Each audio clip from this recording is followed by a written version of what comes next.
তৃণমূলকে ভোট দিন, তৃণমূলের পাল্লা ভারী।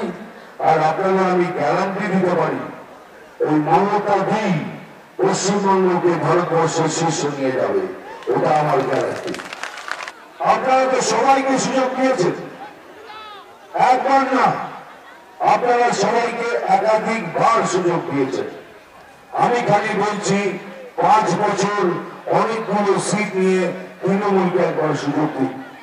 তখন 5 বছরে পশ্চিমবঙ্গের চেহারা বদলে যাবে, আবার নতুন সূর্যের উদয় হবে, নতুন বাংলাকে আমরা দেখব।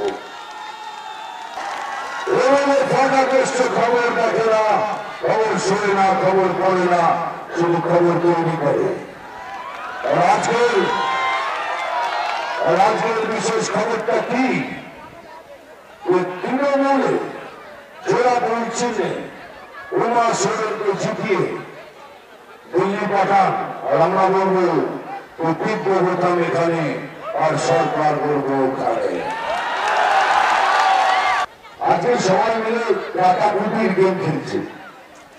কাটাকুটি মানে আমরা 3 জন মিলে ভোট কাটাকুটি করে তৃণমূলকে হারিয়ে দেবো, ঠিক আছে?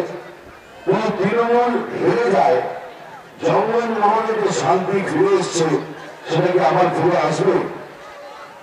আসবে। কোন উন্নয়ন হবে পশ্চিমবঙ্গে? হবে।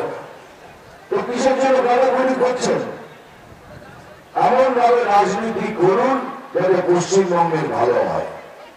আমি যখন সাংসদ হইনি তখন আমি এই কথা বলতাম, আমি এমন কাজ করতে চাই যাতে পশ্চিমবঙ্গের ভালো হোক, পশ্চিমবঙ্গের বাসীর ভালো হোক, বাঙালির ভালো হোক। আমি নিজে চোখে দেখেছি কি উন্নয়ন হচ্ছে, আর সেই জন্যই পশ্চিমবঙ্গের সব জায়গায় গিয়ে আমি একটাই আপনাদের মেসেজ দিতে চাই, আপনাদের একটাই কথা বলি, কাটাকুটির মধ্যে করবেন না। এই কাটাকুটিতে আমাদেরই লোকসান হবে, পশ্চিমবঙ্গের লোকসান হবে।